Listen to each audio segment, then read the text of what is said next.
Estás escuchando Conciencia Médica. Un espacio que valora tu vida. Como te comentamos al inicio del programa, ahora estamos en comunicación con la doctora Alejandra Paccioni, profesora adjunta del Laboratorio de Toxicología Experimental de la Facultad de Ciencias Bioquímicas y Farmacéuticas de la Universidad Nacional de Rosario e investigadora adjunta del CONICET. Doctora Paccioni, Norberto Blanco, Gabriela Costa y Miguel Sangiovanni desde Conciencia Médica le hablan. Hola, buenas tardes, ¿cómo están? ¿Qué tal? Buenas tardes, doctora.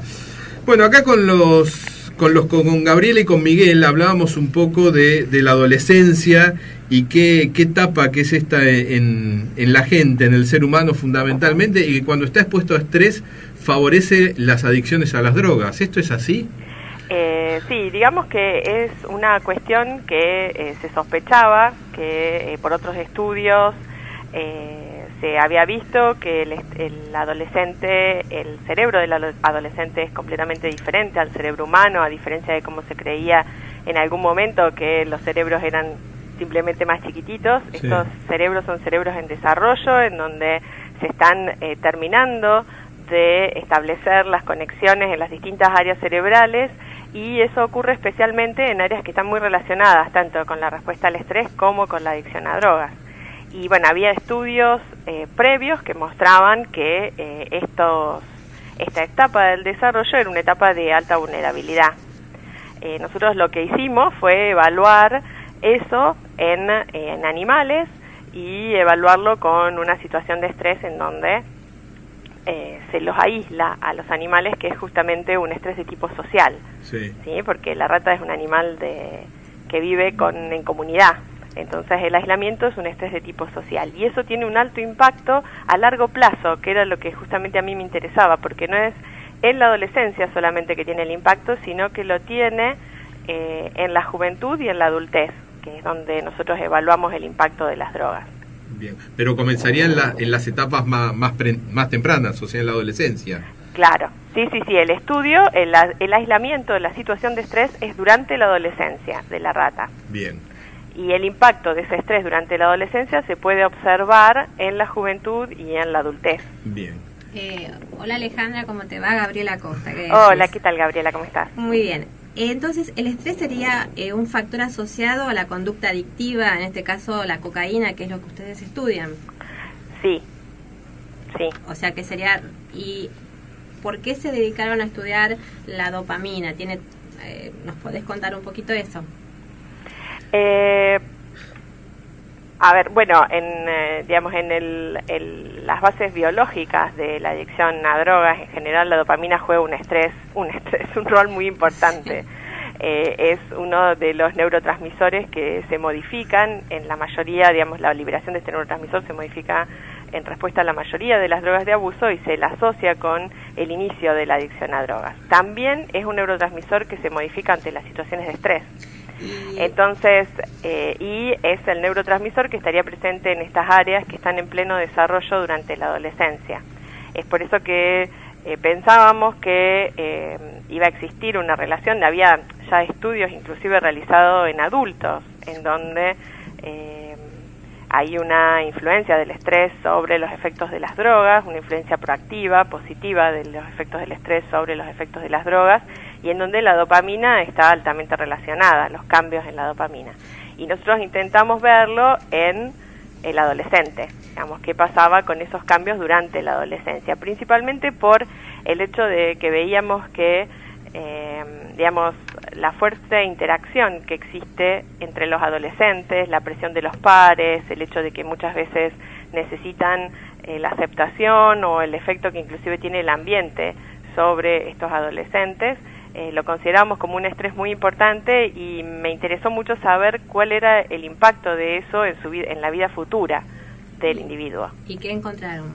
Encontramos básicamente que los efectos de cocaína están aumentados en los animales previamente estresados, y por eso era el hincapié que hacía este efecto. Lo medimos en la respuesta a cocaína a largo plazo. Está medida 25 a 30 días después de que fueron sometidos al estrés. Y sin embargo, a pesar de tanta diferencia, de tanto tiempo, porque ese mes en la vida de la rata es mucho tiempo. Claro, comentemos al público que no está acostumbrado a esto, que los animales de experimentación, en este caso las ratas, tienen un periodo de vida de 2 años, ¿no? Exacto. Entonces pasan de la adolescencia, este periodo de la adolescencia es apenas 10, 15 días, no más, y después ya pasan a los 60 días, ya son adultos jóvenes, y a los 90 días se los considera adultos. Entonces, un mes en la vida de la rata significa mucho tiempo en la vida del hombre. Y bueno, justamente la idea era esta, era ver los efectos a largo plazo del estrés, porque muchos de los estudios previos que se habían realizado se realizaban con tiempos más cortos, y no, hasta el momento en que yo realicé mis estudios no había encontrado estudios en donde el estrés fuera aplicado durante la adolescencia del animal, o sí, eran siempre estudios realizados en animales adultos. Y otra de los motivos que me llevó, o sea, mi idea no es solo estudiar ese impacto, sino poder estudiar si existían estrategias que se pudieran tomar para revertir ese impacto. Una de las cosas que figuraban en la literatura era el hecho de que la exposición a un ambiente enriquecido revierte los efectos de las drogas. Bien. ¿Sí? En los animales, por supuesto, ¿no? Entonces, pero nadie había evaluado qué pasaba si el ambiente enriquecido podía revertir los efectos del estrés. Alejandra, ¿y nos podrías explicar qué es un ambiente enriquecido? En el caso de los animales, básicamente el ambiente enriquecido es un ambiente en donde los animales viven en una comunidad y tienen juguetes y tienen cosas en donde pueden, interactuar y jugar, que normalmente las cajas en donde viven son cajas en donde no tienen ningún elemento extra, es simplemente la viruta y están los animales solos, ¿sí? En comparación con estos otros ambientes en donde tienen lugares para jugar y viven más como si fueran mascotas los animales. Esto se había visto que tenía un impacto muy fuerte sobre los efectos de las drogas, y siempre hablando de animales adultos.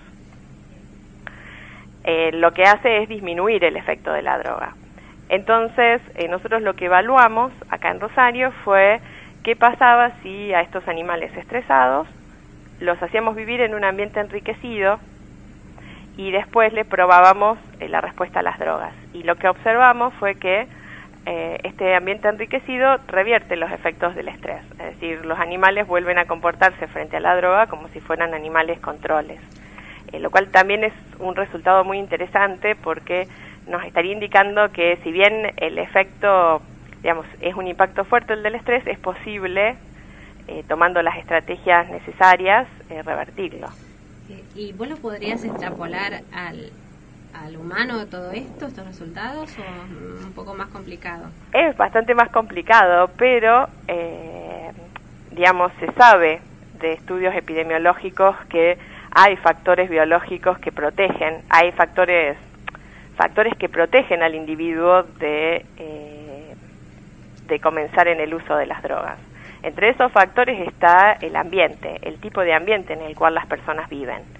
Y los ambientes en donde, en general, los estudios mostrarían que cuando la persona está estimulada y tiene buen apoyo y tiene un lugar en donde hay una cierta cultura del no consumo de drogas, eso favorece a que la persona no ingrese en el uso de las drogas, mientras que vivir en un ambiente caótico, la presión de los pares, todo eso favorece al uso de las drogas. Entonces, yo creo que sí que sería extrapolable y sería, importante el hecho de poder, por ejemplo, saber a aquellas personas que están en situación de riesgo, poder tomarlas y darles otro ambiente. Lo que no creo es que, no sé cuán factible realmente es, pero creo que serviría. Sería muy bueno, ¿no? Sí. Claro, sería una puerta para después investigar por ahí con seres humanos, ¿verdad? Sí, no sé cuán fácil sería eso. Sí. Nosotros, yo lo que creo es que es un tema en el que es muy importante la prevención. Claro. Y en ese sentido lo que estamos haciendo es intentar hacer charlas con adolescentes justamente. ¿Lo están haciendo en Rosario eso? Lo estamos haciendo en Rosario, en las escuelas secundarias. Ah, qué interesante. Bueno, ¿querés dar a conocer todo eso? Ese es otro proyecto. Es otro proyecto, bueno, está bien. Porque, digamos, justamente esta idea de que es más importante la prevención y que justamente con el tema en los adolescentes, la idea de mostrarles qué es lo que las drogas hacen en el cerebro humano y cuál es el impacto a largo plazo que el consumo de drogas tiene, como para que ellos tengan las herramientas para decir, bueno, ¿qué hago? ¿Consumo o no consumo? Y tomar una decisión inteligente en función de lo que saben y no porque los demás lo presionan o porque creen que es algo pasajero, algo que no les va a hacer nada. Entonces lo que hacemos son unas charlas que no son charlas relativamente cortas, en donde les mostramos el impacto de las drogas en el cerebro, y después con un grupo de gente del servicio pedagógico de la facultad hacemos unos talleres de reflexión, en donde intentamos charlar con los chicos el tema, sacarle las dudas y bueno, ver cuáles son sus inquietudes y que haya una cierta reflexión sobre lo que hablamos. Pero muy interesante, esto no lo sabía. Sí, esto es otra cosa que es un grupo de gente muy lindo, y la verdad que las escuelas nos están llamando mucho, están muy interesadas.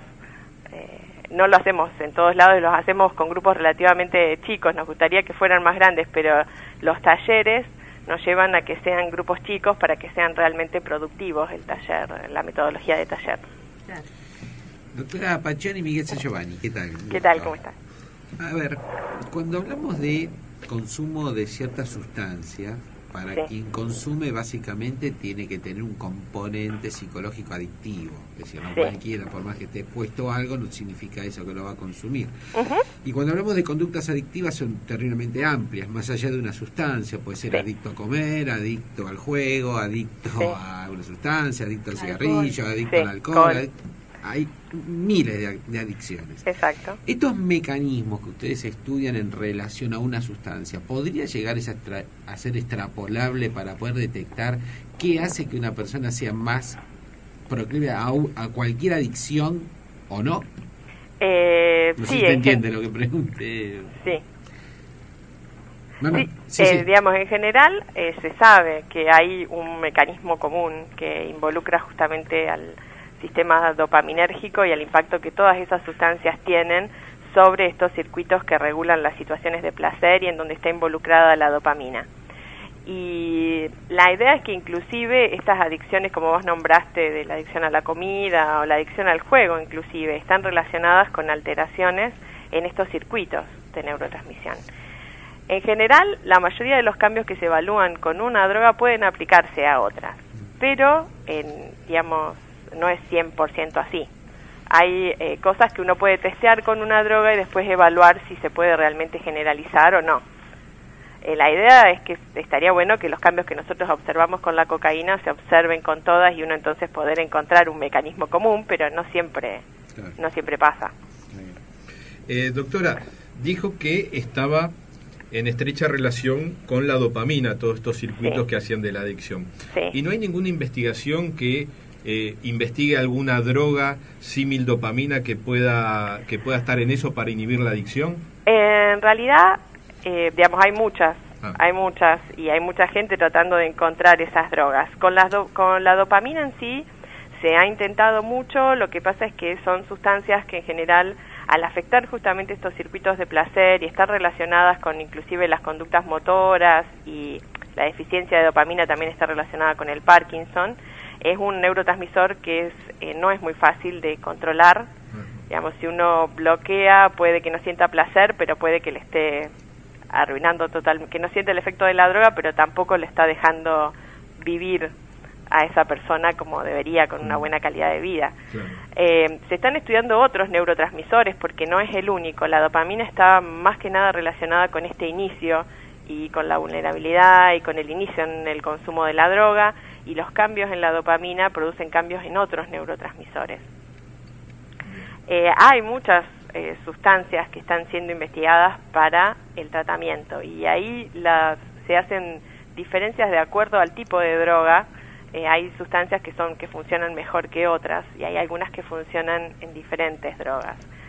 Pero la realidad es que todavía no hay nada que funcione como una panacea. Sí, para prevenir la adicción. Sí, por eso es que justamente creo que lo mejor, para mí hasta ahora lo mejor es justamente la educación y la prevención a través de la educación, la prevención en el inicio. Claro. Y una última pregunta que tiene que ver con su otro trabajo de investigación, como con la docencia, digamos, y la educación.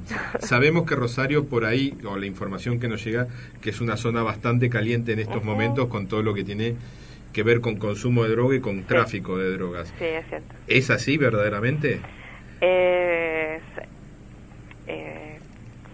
Sí. No, sin miedo, no, esto no, porque bueno, digamos, el tema es que lo que nosotros notamos, nosotros hemos estado yendo a diferentes tipos de escuelas. Sí. En los adolescentes el problema existe. Yo no te sabría decir en realidad si esto es peor que otras ciudades. Claro, está bien. Sí. Lo que creo que en realidad es un problema social. Sí, aparentemente está, digamos, el tema del narcotráfico, de los búnkers, se escucha en los barrios que son un poco marginales. Nosotros justamente hace 15 días estuvimos en un barrio en donde los chicos nos comentaban que viven cerca de los búnkers. Claro. Y que conocen gente que vende y que el de al lado vende. Pero la situación también se repite en otro tipo de escuelas, en donde escuchamos de los docentes que saben que los padres de los chicos venden o consumen. Es como que sí, la situación está, el problema está. Sí, y que el problema lo que no sé si es peor claro, en otros lados. Está bien, y que el problema va más allá del individuo, porque ya creo que es un problema social, evidentemente, y donde hay involucradas montones de personas y hasta por ahí instituciones como pueden ser que estén en convivencia con toda esta gente que maneja el narcotráfico. Sí, el problema es más grave, también tiene de base un problema cultural con el tema de las aceptaciones. Claro. O sea, en otra época había cosas que no eran bien vistas y ahora son mejor vistas en relación al consumo de drogas. Sí. Entonces, todo ese tema cultural también es importante en la respuesta de los chicos. Sí, me imagino, porque por ahí los que tenemos unos cuantos años más, el decir, bueno, voy a fumar un porro o marihuana, y era mal visto, pero hoy creo que es una cuestión hasta social, diría, en algunos ámbitos, ¿no? Tal cual. Y el que no lo hace es como que está mal. Claro. Exactamente, es casi completamente al revés. Claro. Y eso creo que tiene un impacto muy fuerte, porque los chicos tienen que tener las ideas muy claras para no dejarse presionar por eso. Por eso hablas de la vulnerabilidad. Exacto. Bien. Exacto. Y lo importante es la prevención y la educación. Yo creo que sí. Y la contención, creo que la contención de la familia, la contención de su microentorno debe ser fundamental. Sí, también es fundamental. También es muy importante la respuesta de la escuela. Claro. Creo las contenciones y las políticas de las escuelas. O sea, el hecho de que por ahí la escuela no haga oídos sordos a estas cosas, porque que realmente tomen actitudes de protección, no tanto de juzgar, sino de intentar que los chicos entiendan en qué se están metiendo. Bien. Porque me parece que por ahí el problema es que ellos no lo ven así. Sí. Alejandra, muchísimas gracias por el contacto. Por haber trasladado un poco la charla desde lo científico puramente hasta un poco lo social y que tiene que ver con toda la problemática que tiene la drogadicción. Es un tema que es complejo y... Sí, complejo y es actual, en definitiva. Sí. Y que atañe a toda la sociedad. Muchísimas gracias por este contacto. Bueno, y te vamos a tener en cuenta para todo lo que tenga que ver con temas de adicción, ¿eh? Bueno, está bien. Muchísimas gracias. Gracias a ustedes. Muchas gracias. Gracias. Hasta luego. Hasta luego. Conciencia Médica, el lugar donde vas a conocer más de salud y ciencia.